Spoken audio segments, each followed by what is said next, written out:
Economía popular todos los martes aquí en Exitosa. Te escucha por Exitosa la voz de los que no tienen voz. Estamos en la comunicación con Carlos Castro, decano del Colegio de Economistas de Lima, al cual le damos la bienvenida. Muy buenas noches.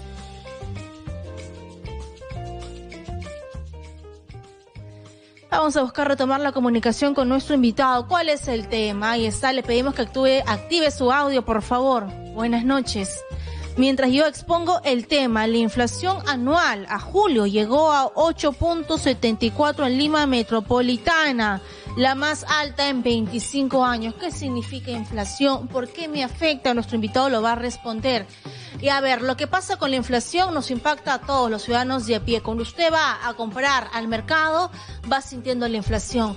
Cuando paga tarifas más altas, va sintiendo la inflación. Y el presidente Pedro Castillo nos dijo unas cifras maravillosas, ¿no? El día 28 de julio yo quiero preguntarle justamente a mi invitado si esto aterriza con la realidad. Porque una cosa es el tema macroeconómico, pero otra cosa es el ciudadano de a pie, lo que se vive todos los días. Carlos Castro ya está conectado. Muy buenas noches, cuánto gusto.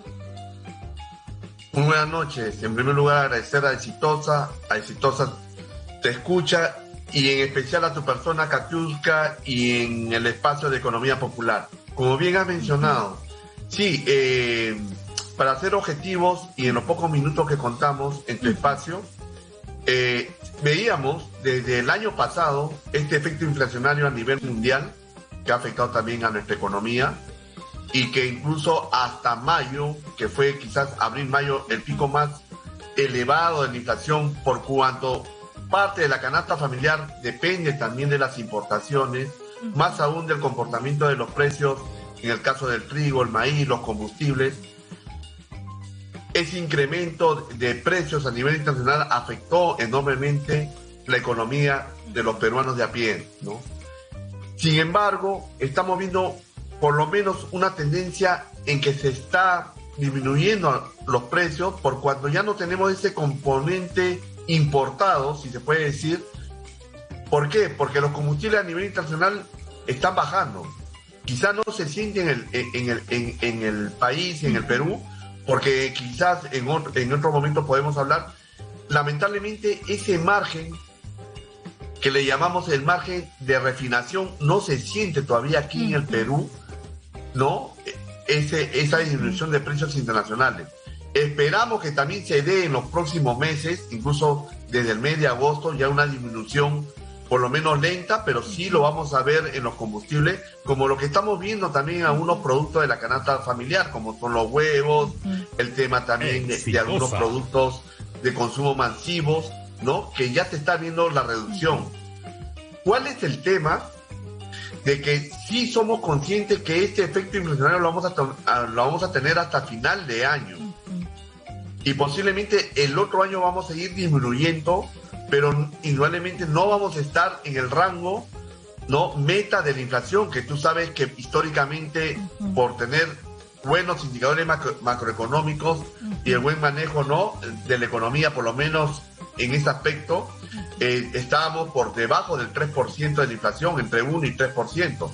Quizás lo vamos a lograr posiblemente el año 25 o 26, que es, digamos, que está proyectado, de acuerdo, si es que seguimos, ¿no?, con esa disciplina fiscal, y también con que es importante, y lo hemos hablado, Katiuska, es de incrementar, ¿no?, en lo posible las exportaciones, llámese tradicionales y no tradicionales. Señor Castro, porque eso también favorece, ¿no?, también para el tema de la fijación del tipo de cambio, y hay que tener en cuenta que el efecto inflacionario a nivel mundial ha sido también porque se ha elevado, ¿no?, como para control de la inflación, ¿no?, las tasas de referencia. Pues cuando incrementamos la tasa de referencia también puede afectar el crecimiento económico, como lo que está pasando en Estados Unidos, ¿no? Así o sea, es. No es un tema aislado, indudablemente. Gracias también por decirlo, ¿no? Porque si tenemos un problema aquí los ciudadanos de a pie, no es enteramente culpa del gobierno, sino son estos factores internacionales. Salimos de una pandemia que nos ha causado el COVID-19 y salimos de esta guerra entre Rusia y Ucrania y un efecto inflacionario. A ver, sin embargo, el gobierno, de la mano con el Congreso, han tomado algunas medidas para que el ciudadano de a pie, no quiero hablar ahora de macroeconomía, sino Exitosa. de lo que vive todos los días la persona que va al mercado y que trabaja como taxista o que toma un bus, un colectivo. Se exoneró el impuesto selectivo al consumo y se exoneró el IGB. Lo que dijo el presidente Pedro Castillo es que no había funcionado por la mala praxis de los empresarios, porque ellos habían nuevamente tomado esa cadena productiva y no habían respetado esa disminución. ¿Cuál es la realidad? Por favor, señor Castro. En el caso de la exoneración de impuestos de estos 5 productos de la canasta familiar, es el desconocimiento y posiblemente no es su especialidad, ¿no? El tema económico del presidente de la República, pero no habían estudiado toda la cadena desde de que se producen estos alimentos, ¿no? En el caso si es que se producen en el país o que son importados, hasta la distribución final. Acuérdate que en nuestro país la distribución de alimentos en la práctica es casi en su mayoría informal.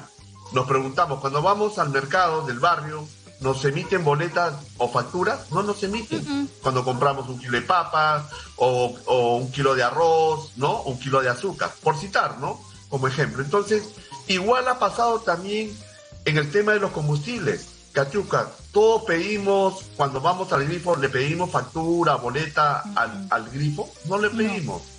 Entonces, el Colegio de Economistas de Lima se pronunció en su oportunidad cuando se estaba hablando de estas exoneraciones, que no era el mecanismo más adecuado para beneficiar al que realmente necesita un subsidio o en todo caso una transferencia directa para aliviar este incremento alto de los precios, ¿no? Sobre todo si hablamos de la canasta familiar. Y ahora recién están pensando, estamos en agosto, Katiuska, en entregar un bono que en primer lugar no se sabe a cuántos van a beneficiar y en segundo lugar qué monto va a tener este bono. Si va a ser un bono por mes, un bono total, ¿no? Por familia, no se tienen los criterios exactos de cuántos van a ser los beneficiarios. Y en buena hora que se dé, si es que hay caja también fiscal, ¿no? Para ese fin. Pero lo más importante también hay que ser responsable que ha habido una falta de planificación en la producción agraria. Y ahí sí no se salva el gobierno. No es posible que estemos en agosto y no sepamos importar fertilizantes. Usted Entonces, lo ha ¿de dicho. qué hablamos? Entonces, ahí ha habido también una falta de previsión y de planificación de que hemos podido aliviar con mayor oferta alimentaria, ¿no? Y indudablemente hubiera tenido un efecto mucho más efectivo para que no suban los precios de una serie de productos. Y en segundo lugar, lo más importante, sabemos que el sector agrario es uno de los sectores más dinámicos para crear empleo al corto plazo. Y no hemos aprovechado esa oportunidad también. Qué importante. Yo he hablado con usted por mucho tiempo, he hablado con expertos y todos de forma unánime me han dicho focalizar. Katiuska, estas medidas alcanzan a todos. Quizás tú puedes pagar ese sobreprecio porque tienes tu trabajito estable, pero las ollas comunes no lo pueden pagar. Entonces la solución en el tema, por ejemplo, el balón de gas, el FICE, ¿no? Se vale para que ellos puedan pagar menos con el balón de gas. Igual con los combustibles, igual también como usted menciona con los bonos, pero parece que recién nos están escuchando, bueno, a ustedes que son los expertos. En el tema de la inversión privada, el presidente Pedro Castillo decía yo que nos dio cifras maravillosas y uno decía, eso es aquí en el Perú porque lo que yo veo todos los días rumbo al trabajo es mucha pobreza, es mucha necesidad. Exitosa. Entonces, el presidente es invitado a la empresa privada, pero yo le hago a usted esta consulta. ¿Cuántos empresarios de fuera han venido a poner su plata aquí, en nuestro país? Esa cifra no la ha dado. Es más, habla de un monto de propiciar una inversión de 44.000 millones, cifra que lo manejó en algún momento el primer ministro Franque. de este gobierno, Franque, ¿no? Pedro Franque. Pero más allá de la buena voluntad que tuvo Pedro, no se ha propiciado el clima para la inversión. En primer lugar, seguimos en una gran incertidumbre, no solamente por el ruido político, sino también que no se haya resuelto los conflictos sociales. El Perú necesita de la minería y lo que se requiere en estos momentos es un mínimo de condiciones en primer lugar, de confianza, liderazgo para el desarrollo, y que esa alianza estratégica de la inversión privada con el Estado puedan destrabar esos grandes proyectos mineros que sí necesita actualmente el país. En buena hora que también asuma retos de país estas empresas mineras para no contaminar y en lo posible también, ¿por qué no?, ver estos planes de inversión y con mayor innovación tecnológica de darle mayor valor agregado a nuestros productos de exportación tradicional, ¿no? Y eso es válido porque lo hacen otros países, lo hace Chile, por decir como ejemplo. Y creo que también estamos desperdiciando oportunidades por los, si bien cierto, ha entrado a una disminución de precios, pero hemos estado en los mejores momentos de los precios con el cobre, ¿no? Y de otros minerales, incluyendo el oro, y no hemos aprovechado esa oportunidad. Creo que ahí estamos desperdiciando oportunidades de desarrollo país y cómo a través de la minería podemos también compensar el desarrollo de otras actividades económicas en lo posible. No estamos aprovechando el buen momento de la pesca y de la agroexportación. El Perú, si digamos, apostaríamos por una mayor innovación tecnológica, compromiso del Estado, el sector privado, podríamos conquistar mercados que no lo hacemos. ¿Por qué? Por dos condiciones, Katiuska: por la calidad de los productos, ¿no? Y por las condiciones fitosanitarias que nos exigen como mercados tanto de países europeos, Estados Unidos y Canadá, por citar algunos de ellos. Imagínate todo el empleo que se podría generar en los próximos años si habría esa ruta mínima de consenso para el desarrollo económico-social del país. Porque lo que requiere el peruano de a pie es empleo. Ahí no hay discusión, ahí tenemos que ponernos de acuerdo todos. Completamente y es la mejor de forma acuerdo de darle con bienestar usted. a la población, con empleo. Más allá de las buenas, bondades que puedan tener algunos programas sociales, ¿no? Que en buena hora existan, ¿no? Así es. A ver, quiero cerrar con esta pregunta, y yo sé que mueve masas y mueve emociones. Renegociación de los contratos. Yo le hablo de forma personal. A mí me indigna mucho, me cala, me hierve la sangre cuando vendemos, como usted lo ha dicho, de forma muy consciente, vendemos materia prima y, no sé, por ejemplo, pues le vendemos materia prima a Chile y Chile nos vende 3-4 veces más caro el producto terminado. Ha pasado, incluso me lo decía un experto, ex trabajador de El Midagri, con la planta de fosfato. Nosotros le hemos cedido a esta empresa estadounidense esta planta y Estados Unidos nos vende carísimo la urea. Entonces, ¿es el momento ahora de renegociar contratos? Creo que dentro de lo que está establecido, a mí no me gusta, por decirte, algunos artículos del régimen económico.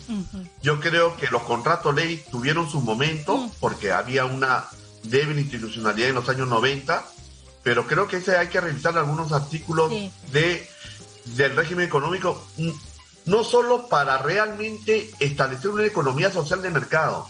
¿Por qué no tenemos una economía social de mercado, Katiuska? Porque no tenemos un Estado que también sirva para establecer una economía social de mercado. Es decir, ¿cómo funciona una economía social de mercado? Cuando existe un Estado que planifique, que ponga orden, que tenga instituciones tutelares de que supervisen, fiscalicen a esa inversión privada para que no abusen o puedan tener una situación de dominio o de privilegio en el mercado. Y no lo hacemos, pues lamentablemente no lo hemos hecho. Hemos tenido empresas incluso privatizadas por empresas públicas que han tenido incluso hasta situación de monopolio. Abuso. Sin ir muy lejos, acuérdense, en los años 90, la Telefónica, ¿no? Señor Castro, ahora sí cierro con esa pregunta. La verdad que es un tema bien interesante para tirarnos, digamos, 3 horas de programa. Solamente para aclarar, Katiuska, que eso no es estatizar. Yo no creo en la estatización porque eso nos trajo muchos problemas en el pasado. Correcto. Cuando hay mayor oferta, vamos a tener mejores precios. Efectivamente. Incluso en los servicios públicos. Efectivamente. Bueno, para esta renegociación, con todo lo que hemos hablado, ¿se requiere cambiar la Carta Magna o simplemente unas reformas en el capítulo económico? Toda constitución es revisable, pero hay que hacerlo por los mecanismos constitucionales. Yo me pregunto, si queremos revisar la Constitución, incluso hasta el régimen económico, deberían de convocar a todos los actores claves creo que no está solamente en la potestad de que lo vean los congresistas. Creo que ahí también adolece de capacidades y creo que deben llamar tanto a la academia, a los colegios profesionales y incluso al sector privado y a las organizaciones gremiales de los trabajadores. Si no sabemos concertar, no sabemos dialogar, creo que no estamos en el momento adecuado de cambiar la Constitución. Usted ha dicho una palabra clave. Gracias Carlos Castro, decano del Colegio de Economistas de Lima, por su postura tan técnica y equilibrada, que es lo que se quiere en este programa. Muy buenas noches. Muy amable, y cuando ustedes crean conveniente estaremos siempre presentes el Colegio de Economistas de Lima y el suscrito en representación del mismo. Muchas gracias. Gracias, Casiuca.